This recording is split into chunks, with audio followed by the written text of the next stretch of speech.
ברוך שהחיינו וקיימנו והגיענו לזמן הזה.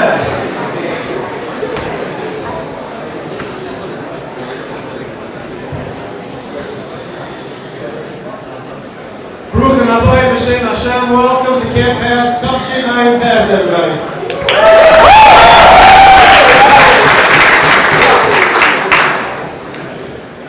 On behalf of our camp director, Shmuel Khan, and their family, our board of directors, the staff, campers and families of Pass, the great schools of welcoming everyone here. This week was the yard site for Reb Chaim Nitzkevitz, the great Reb Chaim Volozhner, famous Talmud Muvak of the Vilna Gaon. Chaim Volozhner learned with the Shagas Aryeh, and maybe more than anyone else in his generation represents the centrality of Talmud Torah, the primacy of Talmud Torah Keneged Kula. The builder, the founder of the Ein HaYeshivas, mother of all yeshivas in Volozhin, the gold standard of Amelos Patorah. In Volozhin, a typical day was 18 hours of learning. And it was around the clock, 7 days a week, Mishmar of Talmud Torah. The Hasmada there knew absolutely no limits. It was his dream. He laid out his plan, Chaim Volozhner laid out his plan for a world which revolves around the axis of Torah in his monumental work called Nefesh HaChaim. It was a manifesto. It was a manifesto, a blueprint, and the yeshiva was supposed to be, so to speak, the expression of that blueprint, where he lays out parak after parak in Nefesh HaChaim. Metaphysics, Kabbalah, Tefillah, Achshava, philosophy, and above all, Talmud Torah. Shardal is like an entryway to the world of learning. How every letter of Torah is olamos, and worlds and worlds and worlds. There was no more influential figure, there was no one who more represented, more expressed the centrality of Talmud Torah in modern Jewish times. He charged his son, Rabbi Yitzchak, Rabbi Volozhner, who was the successor, became the Rosh Hashiva after him, the task of publishing the Nefesh HaChaim after he left the world. And the Hakdama, the introduction to the Nefesh HaChaim, Reb Chaim Volozhner's blueprint for how the world runs on Torah. Rebbetzin Volozhner, his son, writes in the Hakdama as follows about the responsibility for every one of us to live our lives b'chol derachav, emulating the ways of God. And he writes the challenge for all of us to be mamayit b'kavod atzmo, to put our own honor and glory aside, laharbos kvod shamayim.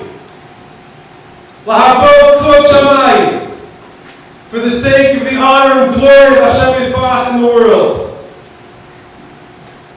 And he writes about his father, Aftichos Koach, till his last moments in the world, till his last dying breath, his father, Reb Chaim Volozhner, Einav hayam mesuos hashamayim, his eyes were looking heavenward.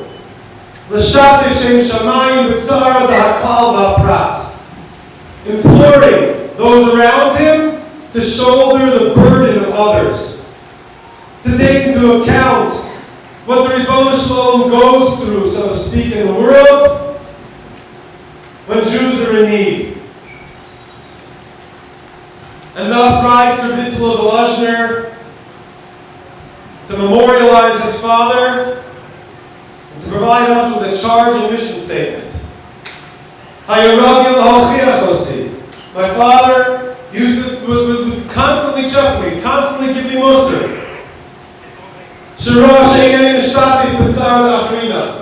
That I wasn't focused enough on the needs of others. That I was too absorbed in my own avodah, my own learning, and my own growth. And I wasn't focused enough and thinking enough about the needs of others. V'kohaya devoro alai tomi. And these were the words of my father constantly. Shezeh kol ha'adam. That this is the entirety of mankind. Lo la'atzmo nivra. That we are not created only for ourselves. Rak lahoel acharini kechol asher yimtza v'kocho la'asos. Rak lahoel la'acharini. That our entire purpose in this world is to do for others, and not just to do for others. Kechol asher yimtza kocho la'asos. To find with every aspect of our being, and all the koach and strength and abilities, wherewithal, know-how, talent, kochas hanefesh, mitos, everything that we've got. With everything that we've got that Hashem has granted us, lahoil acharini, to improve the well-being and lives of others. Shezeh kol ha'adam. That's our purpose and our essence in this world. In the entirety of human history, not just Jewish history, but in the entirety of human history, since the creation of the world, there has never been an institutional effort as concerted and as committed to serving the needs of individuals, specialized needs, and intellectual disabilities of this magnitude. In the most comprehensive and holistic way, you've entered into a parallel universe of lahoil acharini, of doing for others. Time, effort, resources, human capital, and potential, all for the sake of fulfilling our purpose in creation. Lahoil acharini kechol asher yimtza v'kocho la'asos. To give everything that we have, and even that which we don't have, for the well-being of others. Our goal here this summer is to create a level playing field. Everything, in every place, in every opportunity, to be open, to be accessible for all. To challenge and to reinterpret universally accepted standards and definitions and norms about what it means to be able, what it means to be disabled. Here in this room, and on this campus, we're going to interact together as different pieces of a jigsaw puzzle, completing each other. We're going to meet and work alongside some of the most loving, dedicated, sensitive, dynamic, creative, and committed people that you will ever meet in your life. All for the purpose of lahoil acharini, to improve the well-being of others. We're consciously and effortfully, deliberately cultivating achrayus, leadership, taking responsibility for others. Kvod shamayim, kiddush Hashem. Our goal is to build the headquarters of Ahavas Yisrael. When you drive in or walk into Camp Pass before hitting that speed bump and slowing down and focusing for a moment. The Kavanah is the sign to your left of Harein Mekabel Alai. I hereby take upon myself the mitzvah of Ahavta L'Orecha Kamocha. Ki zeh klal kol b'Torah. L'achanos, the preparations for this summer, for this moment, for the arrival of our campers in Chevron on Thursday, literally began before the end of last summer. When you have infinite potential for Kiddush Hashem and infinite responsibility, it comes along with infinite details. This is a world of pratim. This is a world of details that you're entering into. The video that we just saw of such a Kiddush Hashem, shining, overflowing with Ahavas Yisrael and Simcha, is the front end. We're going to build the back end. That's what this orientation is about. learning the whys and the whats and the wheres and the who and how. Of building this malchus of chesed, this malchus of Kvod Shamayim depends on details, a lot of details. I'm begging you, over the course of the next 2.5 days and then going forward, meeting a lot of new people, learning a lot of new terminology, a lot of new information. It can be overwhelming, and that's okay. We can't overstate how important it is for returning staff and for new staff, for all of us, to be present, to pay attention, to be open, and to receive the Masorah of responsibility of Achrayus that we're going to be transmitting together. We're here to uphold the Seder HaBriah. I don't know if does that sound like too grandiose? Is that an exaggeration to anyone? We are here to restore order to the universe. That's the creation of mankind. Lahoel Acharim, to do for others. There's a formal system for it. It's Olam Chesed Yibana. The entire world depends on this. To walk in the ways of Hashem Yisbarach, to emulate Ribbon Shalom. Who in Yiddish is called the vernacular Bashefer, the giver. There's no more way that we emulate Hashem and are able to channel and reflect the divine than when we are givers. But to be givers, we also have to be receivers. In these next 2.5 days, please be open to receive the Masorah, the orientation of how and what and where and why and when. The success of all of this depends on your maturity, depends on your openness, depends on our teamwork, on our selflessness, our Mesiras Nefesh, and on Siyata D'Shmaya. We have to daven this together. That this entire process should be one of tefillah. That we be roy, that we be up to the task, Lahol Acharini. That we be able to be Moser Nefesh. That we answer the call of V'ahavta l'reacha kamocha. Al Daskol Tzadikim, V'Shem Kol Yisrael. Hashem should help us that we have the schus to be Mekadeshim Shamayim together, to work together through all the challenges and opportunities, so that summer 2019 Tavshanayim Test will be our best summer yet. And it all depends on you.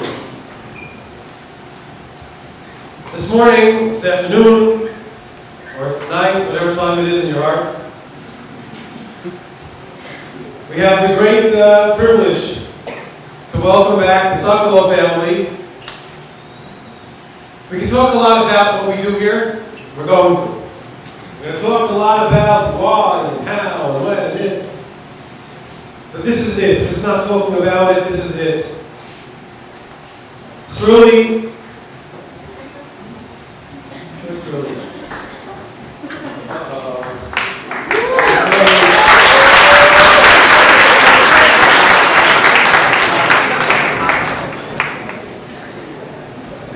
My friend, it's really like a younger brother to a lot of us over here. What Sokoloff always says about Tzruli, I can say, everybody, who doesn't want to be, everybody wants to be loved. No, we don't want to be loved. We all want to feel that people care about us and that they're interested in us. We were like we're a mirror, we reflect. Tzruli is such an oy Yisrael. He's filled with so much love. Everybody loves Tzruli. Tzruli's overflowing with the love that his parents and family shower on him. And he just loves everyone that he meets, hugs and kisses everyone. There are role models, the Sokoloffs. There are friends, there are partners. And Tzruli's been a camper here for most of his life. Celebrates his birthday here. Sokoloff simchas are our simchas. Challenges are our challenges. They're advocates. They're role models of what it means to be Jewish parents. It means to give unconditional love. How much our partners in every sense. The Rebbetzin in Kew Garden Hills. They're Marbitzei Torah. They have the responsibility of your community.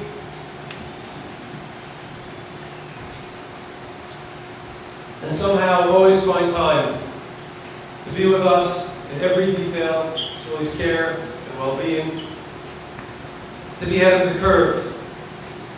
It's such a privilege for us to welcome Rabbi Rebbetzin Sokoloff. They're our partners in every sense. They're our friends in every sense. And it's a big zchus to welcome Rebbetzin, Mrs. Sokoloff, Rebbetzin Sokoloff, Rebbe Sokoloff, more importantly than being partners and friends of our family. Thank you, Rebbetzin, for being here with us today. Thank you, Sokoloff, for being here today. Thank you, Struy!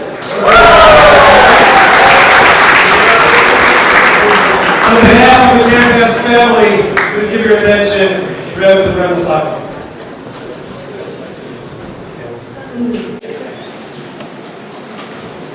Thank you, Rev. Judah.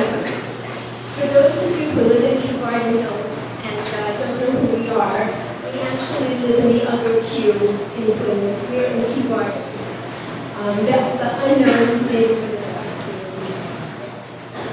Thank you for that introduction, Rev. Judah. I'd like to introduce myself by telling you that I'm the proud mother of both a former Haas counselor, Shandy, and a long-time Haas camper, Sroly.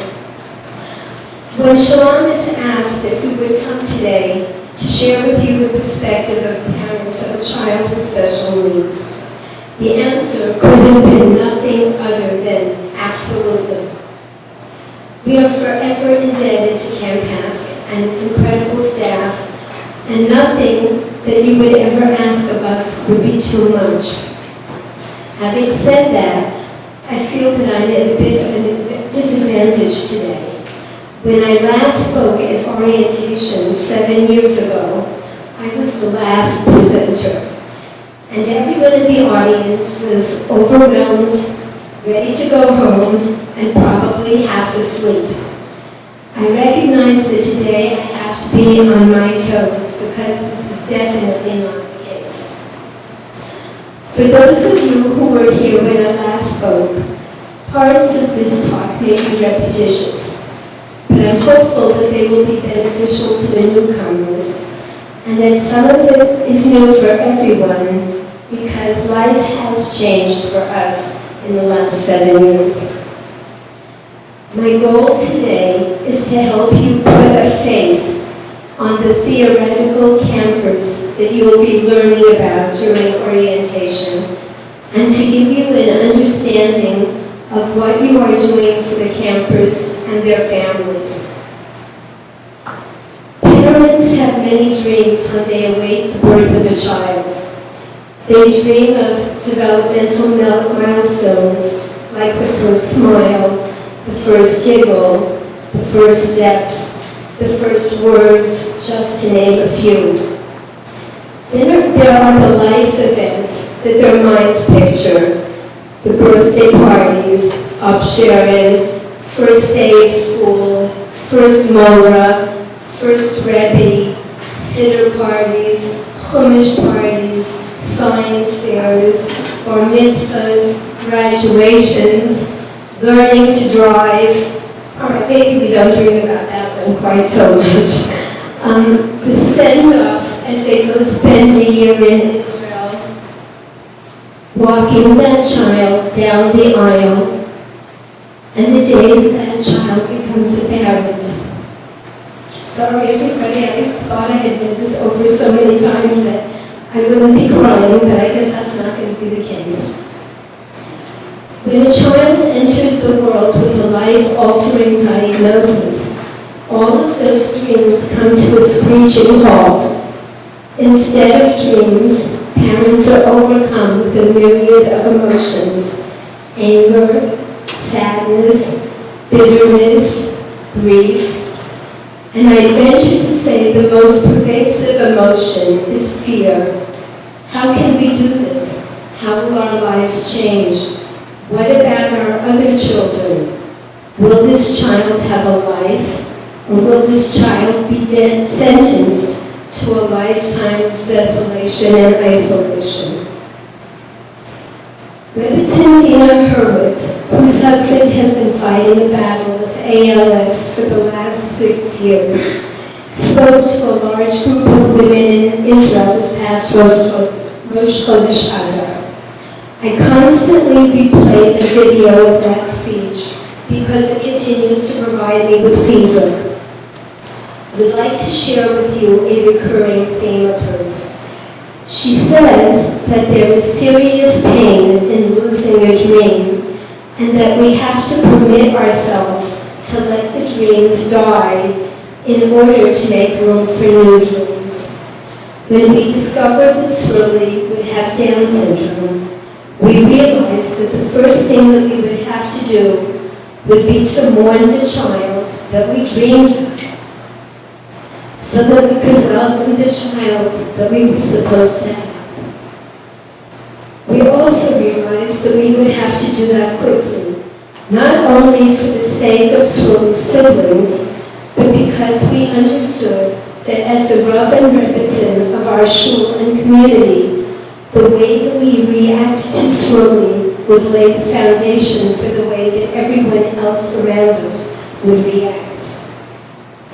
In addition to the death of dreams, parents of children with special needs are forced into a new reality. Down syndrome, while described as a Cadillac of special needs, at least that was the description when he was born, perhaps today they would call it the Maserati of special needs. Having said that, I cannot begin to describe the dizzying schedule of evaluations, therapies, doctor appointments, hospitalizations, surgeries, Board of Ed meetings, networking, advocacy, and intervention that we had to navigate, all while attempting to juggle the needs of the rest of the family.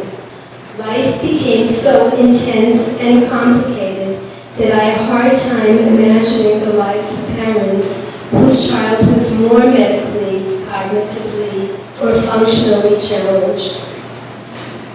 Our other children were forced into a changed reality of an overburdened, overwhelmed, and overtired mother who was forever preoccupied with her baby brother's health, safety, and development.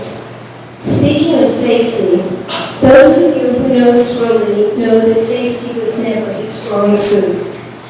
There was a long period of time in which there wasn't a single lock, deadbolt, window guard, or bed enclosure which could keep him where he needed to be. He was found across the street, around the corner, driving his cozy coupe in his pajamas toward shul to find his Abba, and on two really terrifying occasions that required the fire department, he was on our roof. There were months on end in which I would sleep on the floor outside of his room so that if he woke up in the middle of the night to engage in his nocturnal wanderings, he would have to step on me and wake me up in the process. I'm sure Mommy Alyssa still recalls the day that she grabbed onto Swirly by the ankles as he tried to jump out the second floor window upstairs. I find that in every stage of Swirly's development, the death of dreams has taken on different forms, but they do continue. Would have now returned from a year of learning in Israel, perhaps becoming a camp counselor himself. Instead, not only did he not attend yeshiva in Israel, not only will he be a perpetual camper who requires his own counselors, but for the first time ever, I have to acknowledge the reality that this summer, his counselors will be the same age, or perhaps even younger than he. Although parents understand that it isn't reality, as parents we would love to spare our children from experiencing pain. which we would willingly accept upon ourselves. Not only do we, Shmuel's parents, have to deal with the death of our own dreams, but he himself has dreams, which we realize can never come to fruition. He dreams of driving a car, becoming a rabbi like his father, being honored with kibbutzim under a chuppah, getting married, having children. Baruch Hashem, one dream of Shmuel's that never had to die was that of sleepaway camp. Camp as heaven on earth and Mashiach's first stop is a wondrous place in which, if you look beyond the adaptive equipment and medical facility, can hold its own and then some against any of its mainstream counterparts. For 7 blissful weeks, I might add as parents the shortest weeks of the entire year. For 7 blissful weeks in the summer, Shmuel can have fun, be with peers, enjoy activities that are not available to him during the year, in a bubble of love and acceptance in which differences are embraced and where he doesn't have to turn himself inside out, trying but never quite succeeding at fitting in. A bubble in which special is normal. I can tell you that even though Shmuel knew that he was not staying in the camp today, but that he was just going to enter its gates for a few hours, he was up and dressed at 5 o'clock in the morning. Many years ago, before Shmuel was born, Rav Moshe Shapiro, Zecher Tzadik L'Bracha, shared beautiful words of chizuk with parents of children with special needs. He began these words with a story, which was actually told over by one of the speakers at Shmuel's bris. A prominent Gadol Hadar, who when he was a young father, caring for his children when his wife wasn't home, was visited by an uncle. The uncle watched while a number of unruly children were simultaneously pushing and hitting each other and trying to climb in their calm father's lap. The uncle wondered out loud, when will these children repay you for all that you do for them? The father stopped to think and then answered, I imagine that they repay us by establishing future generations and giving us continuity. This nachas that they give us will be repayment. A few days later, this young father posed the question to the Brisker Rav, who told him, my son, both the question and the answer border on kafir. Hashem created the world in order to give chesed without anticipating repayment. As Rav Judah just told you, Olam chesed yibanu. Children are not an investment, nor will they ever repay us. Hashem gives us children because the existence of the world depends on chesed. Rav Shapiro followed the story by saying that parents of children with special needs, who parent these children for many more years than one parents a typically developing child, and gives and gives and gives to them with no expectations of nachas, are truly emulating Hashem. Where do all of you fit into this picture? For many of you, this will be the hardest thing that you have ever had to do. At some point in the next 2 hours, 2 days, or 2 weeks, you will probably question your sanity for having willingly signed up for this in the first place. I promise you, I give you my word, you will leave here at the end of the summer a changed human being.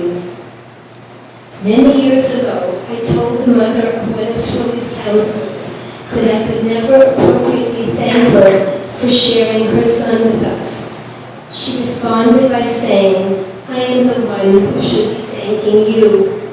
I can't tell you how much I like the person that my son becomes when he is with Sroy.